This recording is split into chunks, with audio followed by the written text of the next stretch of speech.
All right, welcome back to ABA exam review and the continuation of our RBT practice question series, where we're going through another set of questions together and breaking them down. If you're new to the channel, welcome. If you're returning, welcome back. Please like and subscribe. Check out btexamreview.com for all of our study materials, including our combo pack. When you pass the exam, let us know so we can include you in the Sunday shout out. Work hard, study hard. Let's get going. John knows if he wants to stay out on Saturday night, he needs to ask his mom. If he asks his dad will just say no. Dad functions as a what? This is a very classic example of stimulus control and how stimuli become signals for reinforcement or punishment. So if we're looking at the dad, and we're looking at the dad in terms of John's behavior, because John wants to stay out on Saturday night, and he asks his mom. Now, why would he ask his mom? Well, his mom is likely signaling to John reinforcement may be available. Because when he asks his dad says no. So John no longer asks his dad. John's behavior of asking dad has decreased because dad has punished it in the past. So when we engage in a response in the presence of a stimulus, such as dad, and a consequence is delivered, such as punishment, that stimulus starts to signal that availability of the consequence. So the dad is now functioning as what? Well, an SD for punishment. The dad is signaling punishment is available if John asked him to stay out on Saturday night. B, SD for reinforcement would be the mom. The mom is signaling to John reinforcement may be available if he asks to stay out on Saturday night. That's why John goes to his mom. Now, an S delta signals something is not available. So John's mom may or may not be an S delta, but John's dad is signaling to John that punishment is available for asking to stay out on a Saturday night. So dad is functioning as what? Dad is functioning as an SD for punishment. A teenager learns to make eye contact when speaking to their teacher at school. Later, without additional training, the teenager also begins to make eye contact when talking to family members at home and to a cashier at the store. What type of generalization is demonstrated? When we're thinking of generalization, we want to think in terms of the stimuli or the responses. How many responses are we looking at and how many stimuli? In this case, what is the response? The response is making eye contact. So the teenager learned to make eye contact when speaking to the teacher. So the teacher was the stimulus. The response was eye contact. Now, no more additional training. Eye contact starts to happen with family members and where? And to the cashiers at the store. So all these different stimuli are happening, or this response is happening in the presence of all these different stimuli. So if we have a single response that's happening across multiple stimuli, we're going to call that a stimulus generalization. Response generalization is the opposite, right? We have a single stimulus that's evoking multiple responses. C, maintenance. The eye contact with family members and cashiers was not taught. So since it wasn't taught, we're not maintaining it. And then D, spontaneous recovery, has to do with extinction. And this, of course, is not an extinction question. So the type of generalization we're demonstrating here is A, stimulus generalization.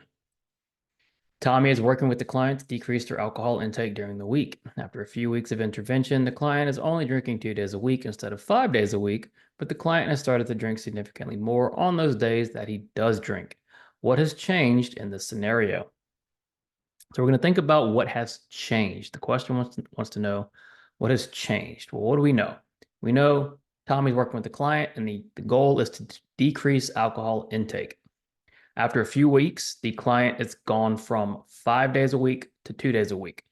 So what changed here? Well, the number of days the client is drinking has decreased. So the number, if the count has changed, well, we know frequency has changed. Additionally, the client has started to drink significantly more on those days that he does drink. Now, when we're talking about magnitude, right? Intensity, more, less, big, small, loud, soft, fast, slow, These are intensity measures. These are magnitude measures. So based on this information, what has changed? A, frequency. Yes, the frequency has dropped from 5 days to 2 days a week. What about magnitude? Well, the magnitude has increased because now he is drinking significantly more. What about topography? Topography is how the behavior looks. We aren't describing anything about how the drinking looks, just rather the frequency has gone down while the magnitude or the amount has gone up. So what has changed in this scenario? D, both A and B. The janitor wants to learn how often JD steals pudding from the work cafeteria, so he sets up cameras in the storage closet where the pudding is kept.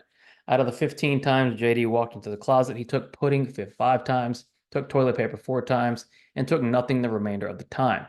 What percentage of occurrences did JD not take pudding?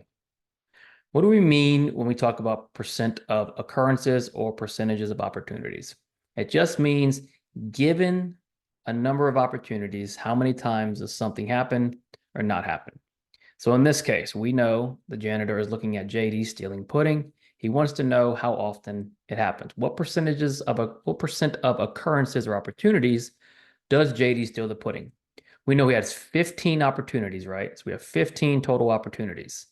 JD walked into the closet. He took pudding 5 times, and then the other times took toilet paper and took nothing. So 9 times, or I should say 10 times out of the 15, nothing was taken.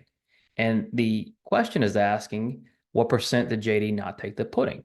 So 10 out of 15 times, JD took nothing. 10 out of 15 opportunities, which is going to come out to 67%. Now, what if the question said, how many times did JD take the pudding?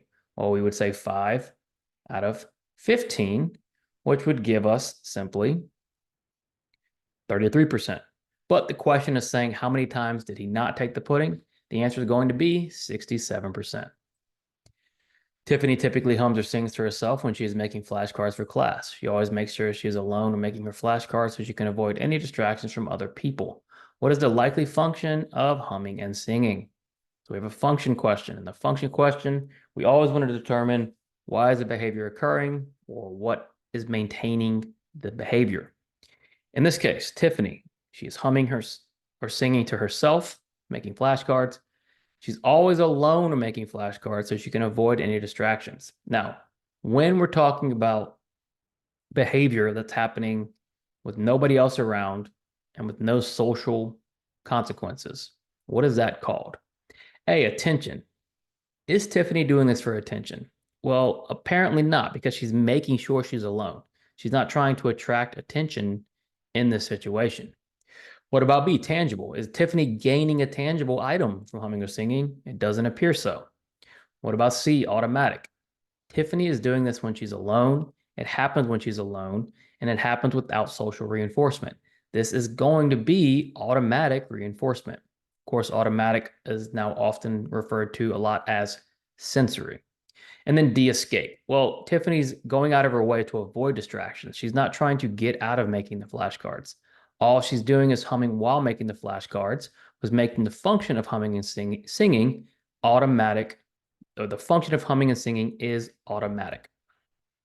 Thanks for watching. Check out btexamreview.com for all of our study materials. Make sure you subscribe. When you pass your exam, let us know so we can include you in the Sunday shout out. Work hard, study hard. See you soon.